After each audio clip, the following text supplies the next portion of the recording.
दोस्तों, फुटबॉल के दीवानों, कल रात होने जा रहा है एक जबरदस्त टाकरा इंग्लैंड और फ्रांस का।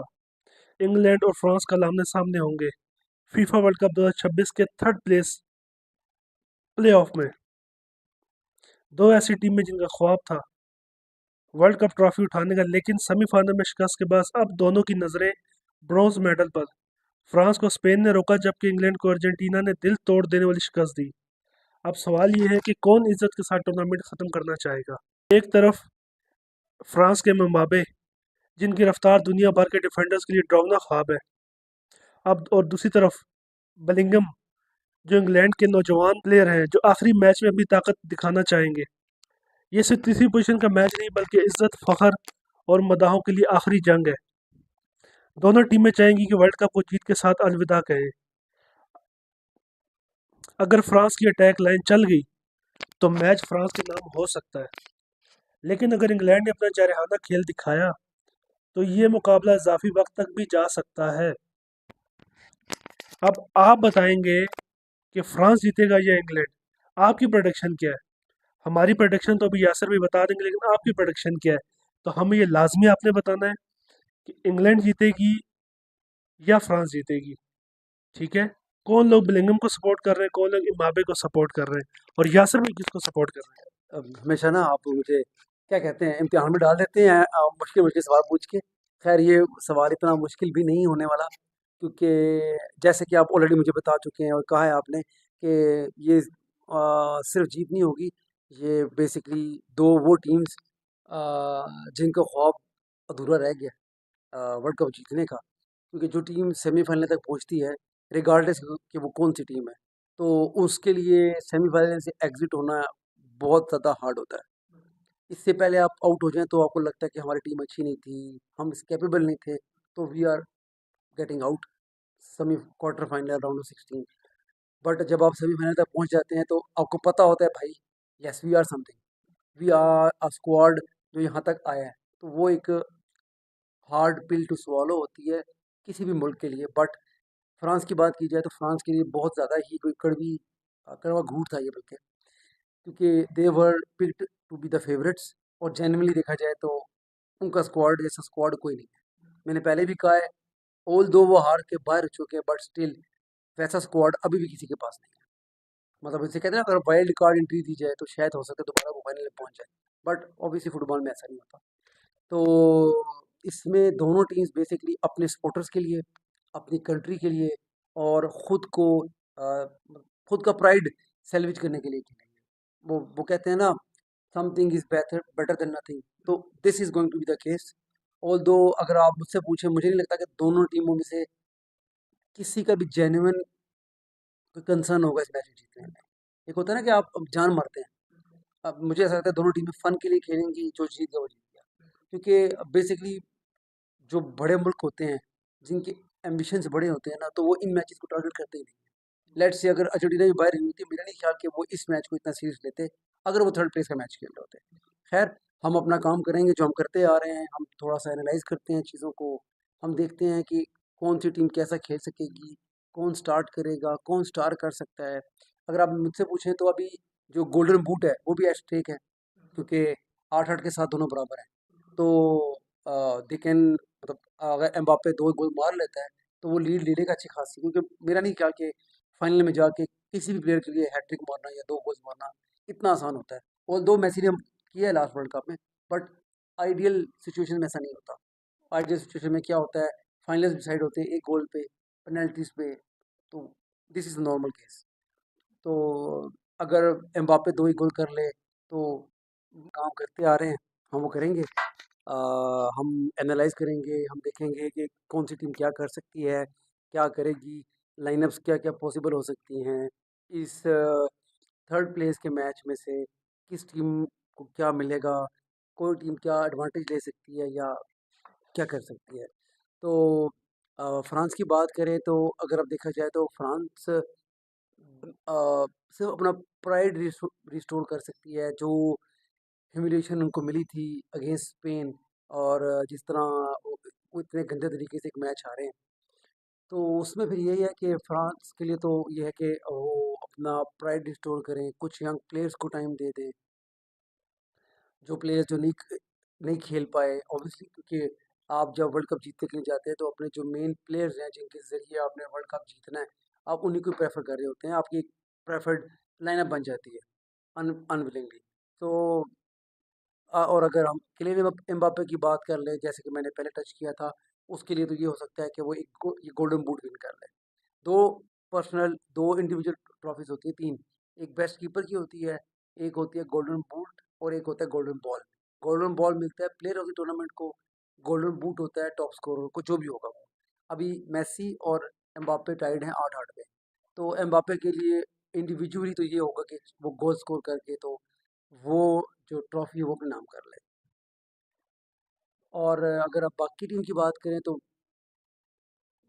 डिशॉम को भी लोगों ने क्रिटिसाइज तो खैर उस तरह नहीं किया, बट फाइनल में जिस तरह स्पेन ने उनको आउटविट किया या आउट क्लास किया कहना चाहिए था, वो बस आई थिंक सो इसको अरेज तो नहीं कर सकेंगे थर्ड मैच का मैच जीत के, but there is nothing to play for और something is better than nothing. इसके दरमियान में मैं कंप्रहेंड नहीं कर पा रहा कि अब उसको कैसे एक्सप्लेन किया जाए, क्योंकि दोनों इतने बड़े मुल्क हैं कि उनके लिए थर्ड प्लेस तो कुछ भी नहीं है। दोनों ऐसे थे कि दोनों को फाइनल में होना चाहिए था। तो कुछ उनको एक मिल जाता है, कोई सैल्वेज कर लेते हैं अपना प्राइड। तो बस अब आखिरी चांस है इन दोनों के पास। केन का भी आखिरी वर्ल्ड कप है ये वाला। तो केन के लिए भी अगर पर्सनल की बात करें तो केन भी अपनी पर्सनल अचीवमेंट को ऊपर कर सकता है, यानी कि number of goal in world cup या ऐसी कुछ चीज़ें। बाकी टॉमस टुchel को भी जितना इन बैशिंग हो चुकी है, उसके लिए भी यही है कि अपनी इज़्ज़त बचा लें। अगर वो फ्रांस को डिफीट कर देते हैं तो ओवरऑल तो इनका रिकॉर्ड इतना अच्छा नहीं है फ्रांस के अगेंस्ट। फ्रांस के अगेंस्ट इंग्लैंड कभी इतना अच्छा परफॉर्म नहीं करता। रिसेंट में मुझे वो ज़िडान वाला मैच याद है जिसमें ज़िडान ने कमबैक किया था। आई am not sure the year, but England ने लीड ली थी और ज़िडान एक पेनल्टी और एक फ्री किक मार के वो मैच जितवाया था। आई गेस वो 2002 का वर्ल्ड कप था या शायद 2006 का था। जो दो में तो ब्राजील जीता था। हाँ, नहीं, एक मैच इनका आपस में आया था quarter final, England versus France आया था। दो 2006। आई थिंक सो वो था 2006 का था, जिसमें ज़िडान ने 2 गोल मारे थे। वो मुझे अब मैच बड़ी अच्छे से याद है, but I am not good with dates. तो ये है। और England will be doing the same. वो प्लेयर्स जिनको वो नॉर्मली नहीं खिला पाए टूर्नामेंट में, मे बी कुछ यंग प्लेयर्स को वो चांस और दे दें, जिनको साथ लेके तो गए थे बट वो खिला नहीं पाए थे। और थर्ड प्लेस मैच है। Only they what they can do is salvage their last bit of pride, और they can hold their heads high कि जी चलो थर्ड प्लेस तो आए। But it would won't be highlight, और कहते हैं वो कोई लाइमलाइट वाला मैच नहीं है। अगर फ्रांस भी जीत जाए तो बस ओके है। इंग्लैंड जीतेगा तो they won't be celebrating like crazy. World cup winner ही होगा, तो they can't celebrate like crazy. और कंसोलेशन है टोटल। तो आई डोंट थिंक सो कि इतने कोई हाइप क्रिएट होने वाली इस चीज़ की भी। और अगर आप रिजल्ट की बात कर लेते हैं तो रिजल्ट में मैं तो यही बोलूँगा, फ्रांस जैसे हम कहते आ रहे हैं बहुत सुपीरियर टीम है। तो फ्रांस जैसे आप पहले भी कहे थे, अगर एम्बापे चल गया, फ्रांस का अटैक चल गया तो कोई मुकाबला नहीं है। बट अगर इंग्लैंड ने भी कुछ अच्छा अप्रोच ले लिया, कोई पॉजिटिव फॉर्मेशन बना ली, अटैकिंग फॉर्मेशन बना ली और अटैक कर लिया अच्छा, तो ये एक्स्ट्रा टाइम पे लेके जा सकते हैं।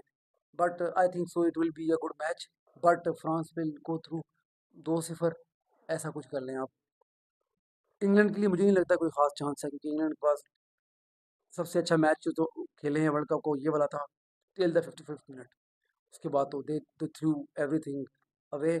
और इंग्लैंड मुझे नहीं लगता कि मैच जीतेगा, ये मैच फ्रांस ही जीतेगा।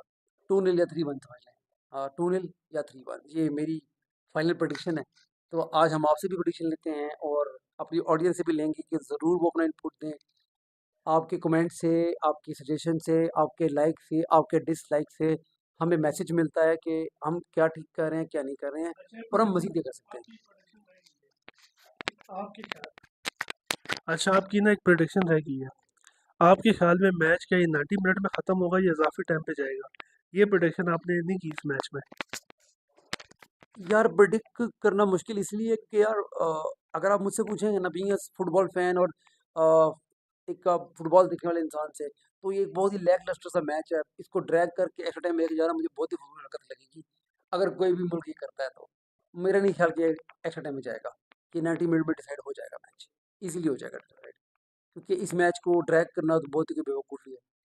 आप इतना बड़ा वर्ल्ड कप खेलने के बाद आप जो थर्ड प्लेस वाला मैच है, आप उसको जो है ड्रैग करके एक्स्ट्रा टाइम में और फिर पेनल्टीज़ में लेके जा रहे हो। बट अगेन डिपेंड करेगा दोनों मुल्क इसको अप्रोच कैसे कर रहे हैं। अगर दोनों में से किसी एक ने भी सीरियस ले लिया तो फिर कुछ भी हो सकता है, फिर पेनल्टी तक भी जा सकता है। हाँ, अगर दोनों में से दोनों को लगा कि नहीं यार असी की करना हो, फिर कुछ भी नहीं होना, फिर तो शुक्र मेरे लगेगा 90 मिनट तो खत्म हो जाएगा। अब इंग्लैंड का चांस कम, मतलब इंग्लैंड का चांस कम है और फ्रांस का चांस ज़्यादा है। हाँ मुश्तबा, सिंपल बेसिक आप कह सकते हैं कि ऑन पेपर आप दोनों टीमों के स्क्वाड रख लें, आमने सामने आपको नजर आ जाएगा। इतना अच्छा डिफेंस नहीं है इंग्लैंड का कि वो फ्रांस जैसी टीम को रोक सके। ना ही उनकी मिडफील्ड इतनी बॉल कंट्रोल रखती है। मिडफील्ड अच्छी है, बट बॉल कंट्रोल करने के लिए आपको अच्छे से ऊपर होना पड़ता है, जस्ट लाइक स्पेन। उन्होंने लीड लेने के बाद भी डिफेंडिंग नहीं की, लीड देने के बाद भी they were fighting and they were trying to control the ball. ठीक है, उनकी पहली प्रायोरिटी क्या होती थी, हम बॉल कंट्रोल करेंगे, हम बॉल रख के मैच जीतेंगे, रादर देन इंग्लैंड वाला काम करें कि हम डिफेंड करके जीतेंगे। ऐसा नहीं होता। तो मुझे नहीं लगता कि फ्रांस को ओवरकम कर पाएगी इंग्लैंड। बहुत मुश्किल है, बहुत मुश्किल है। तो फ्रांस 3-1 या 2-0। अब आप भी मुझे दें लाजमी, ताकि हम अपनी ऑडियंस से भी ले सकें प्रोडिक्शन। मुझे तो ये लगता है कि मैं पर्सनली वैसे अर्जेंटीना के बाद सपोर्ट करता हूँ, तो स्पेन को फिर फ्रांस को थर्ड नंबर पे। तो मैं तो फ्रांस को ही ज़्यादा प्रेफर करता हूँ। इंग्लैंड तब तक अच्छी थी जब तक उसमें डेविड बैकम थे, ओवन थे, ओवन थे ना, एक बहुत अच्छी थी। लेकिन इस टाइम फ्रांस मुझे ज़्यादा बेटर लग रही है, क्योंकि फ्रांस की पेस ज़्यादा है मेरे ख्याल है इंग्लैंड से। और फ्रांस के जो प्लेयर हैं वो एग्रेसिव भी ज़्यादा है इंग्लैंड से, मतलब इंग्लैंड की निस्बत। तो मेरा ख्याल है कि फ्रांस जीतेगा। तो मैं ये समझता हूँ कि 10% उसका चांस है इंग्लैंड का, 90% फ्रांस का चांस है।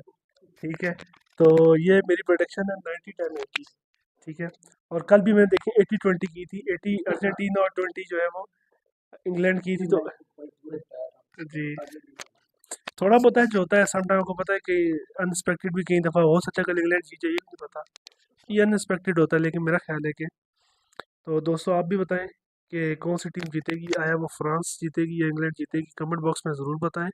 बाकी हमें कोई कमेंट्स वगैरह भी किया करता है कि हमें पता चले कि आप लोग हमें देखते हैं, आपके क्या क्या क्वेश्चन है। आप जो भी क्वेश्चन वहाँ पे पुट करेंगे हम उसका ज़रूर आंसर देंगे।